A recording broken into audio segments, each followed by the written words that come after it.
friends and viewers, welcome to Common Core and Gifted Learning. This is Sneha. Today's topic is volunteering. We all know volunteering skills comes in handy not only later on in life, but also it has a lot of benefits. So first, I would like to go over the benefits, and then I will be talking about top 5 places where you can send your kids or go along with your kids for volunteering. And then I will wrap it up with some ideas that you can start with.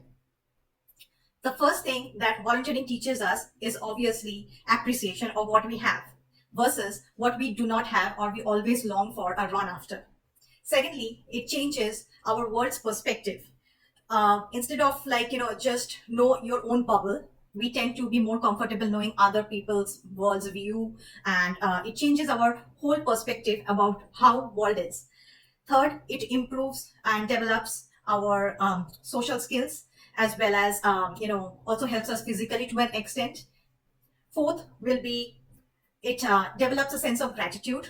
It feels really good if you can do something, that feeling, when you do something for somebody, and that makes that person happy, or that feeling that I could help that person, and the power that comes along with it. It does give you a sense of gratitude. And lastly, I would like to say that it also develops a sense of purpose in your life. Like people sometimes I've seen, who get tired of life, or they have, especially even like kids, if you're we are talking about kids, they feel bullied somewhere else and they feel powerless, they have less confidence, especially the kids who have less confidence in them. If they get any kind of volunteering opportunity, they feel like a sense of belonging, a sense of power and leadership. The leadership qualities really comes up in volunteering. And lastly, it improves awareness. It also tells you where you are in this whole world, and also gives clarity in general, like to kids, okay, I want to they actually understand, they like this or they do not like this. And it also tells them that this kind of work demands certain skills. Do you want to even learn this, or you want, and you can volunteer in different kind of areas. It doesn't have to be just a health field or a pet field. It can be a wide range of things. So and later on, this does help in volunteering for even outside the countries, in when you have to do something for your college application. And now I'll go over the top 5 places that I personally like for volunteering, especially in kids who are a little bit older. The first place will be definitely your local soup kitchen. Your local soup kitchen is the most comfortable and very common place to start with. And it just takes just cooking a lot of, say, pasta, or just stereotypically some soup, or and just go and give it. It doesn't take long. Sometimes you just look into your pantry, whatever is left over. Before Thanksgiving, we just donate food so much. So instead of donating, just give an effort together as a child and a parent. Cook something for the needy, and then just go and give them the food.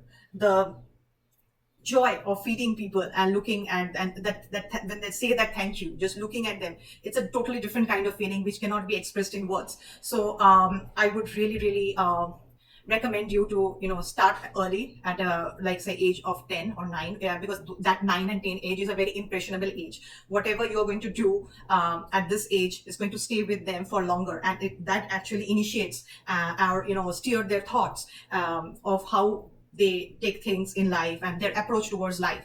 So volunteering is really necessary at a very impressionable age, especially if you want to build empathy in kids and the sense of empathy in kids. So with that, I'll go to the second one, that is Habitat for Humanity. If your child really loves building, especially boys, I know they really love building things.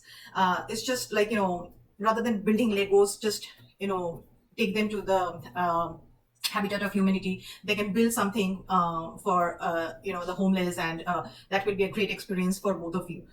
And third, if your child is more into pets, they're not social with other people or adults, a pet is a great alternate. And for that, I recommend Human Society. Human Society, they can take care of pets, and they can start with small animals, and it doesn't demand much. It's really good for smaller kids. Any fundraisers will be my fourth recommendation. Any fundraisers I personally don't like so much, but if the kids are really small, they only understand the concept of, say, money is, we are giving money and we are raising some funds to help a cause. It's more causal. Then I would recommend fundraising. But if your child is already like 9 or 10, I would suggest more towards, say Human Society or Habitat for Humanity.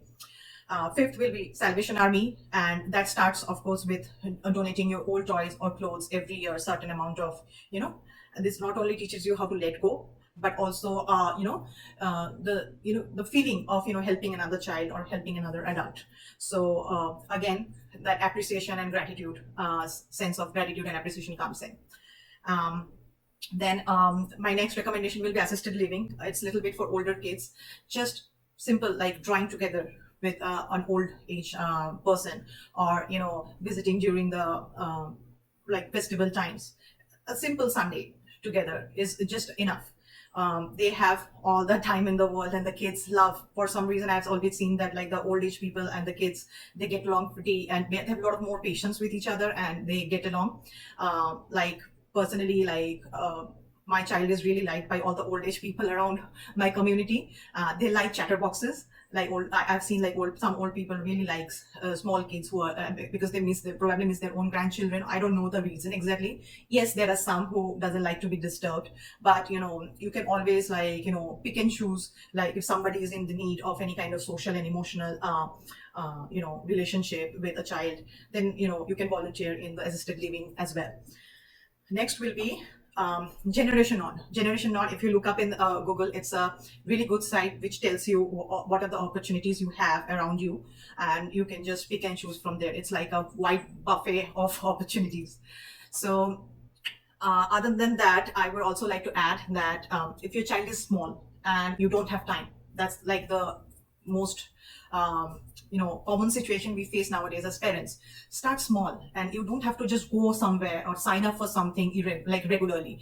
What you can do is just start locally, like, say, start in your local library, sorting out books, or help with your neighbors. Just a small one day lemonade stall during the summer, when the people who are biking, they come and they can just pick something. And or you can just help in the community by offering to help to rake leaves for weeding, and or washing their cars. My kid loves to wash cars. You can just go go around and start small. You don't have to go big, or you can just do it for a day. I want to just gather some money, like as a fundraiser from a garage sale, and just give it to the Human Society. But doing it together is the key, because your child needs to go through the same experience that you are going through as a volunteer. So if your child is small, you don't have time, I really recommend to start the charity at home. With that, I conclude here and see you in the next video. Thank you.